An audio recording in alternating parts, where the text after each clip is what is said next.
hindi ka pa nakatikim nitong klaseng pangmeryenda, samahan mo ko dahil ituturo ko din sa iyo kung paano to lutuin at paano gawin. So ito yung purple na kamote ang gagamitin natin. Medyo nagtatampo na nga siguro tong kamote na to kasi tumutubo na At para hindi na to magtampo, babalatan na natin to isa-isa. Hahaluan ko din pala ito ng ubi or purple yam. So pag natapos na nating nabalatan at nahugasan ng mabuti, hihiwain lang natin ito. At depende na din sa inyo kung gaano kalaki yung paghiwa ninyo.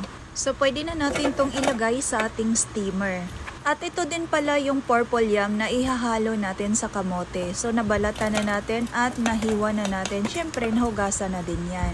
So isalang na natin ito at hihintayin natin na lumambot yung kamote at purple yam. At habang nakasalang ang ating kamote at purple yam, gagawa na tayo ng latik. So sa mainit na kawali, maglagay tayo ng 2 lata ng coconut cream or kakang gata. At halu-haluin lang natin ito sa mahina na apoy. At kung ganito na yung itsura, pwede na nating ilagay ang coconut dark brown sugar. But depende na sa inyo kung ano yung sugar na gagamitin ninyo.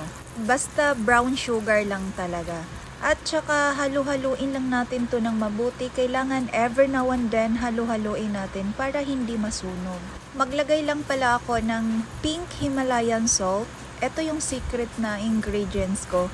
Pink Himalayan salt para hindi siya maumay. Lagyan natin ng konting-konting pampaalat. Konti lang naman para hindi siya maumay pagkain natin mamaya. So sisilipin lang natin yung kamote natin. Baka lumambot na to. Wow! Perfect! Insakto yung pagkalambot ng ating kamote at purple yam. So, set aside lang muna natin ito para mabalikan na natin yung latik na ginawa natin. At ayan na nga insakto na yung pagkalapot ng ating latik. So, pwede na pala nating ilagay ang ating purple yam at yung kamote. At hahalu-haluin lang natin to ng mabuti. Grabe! Sobrang napakabango. So ito ay luto na at pwede na natin tong hanguin. At syempre, titikman na natin yan.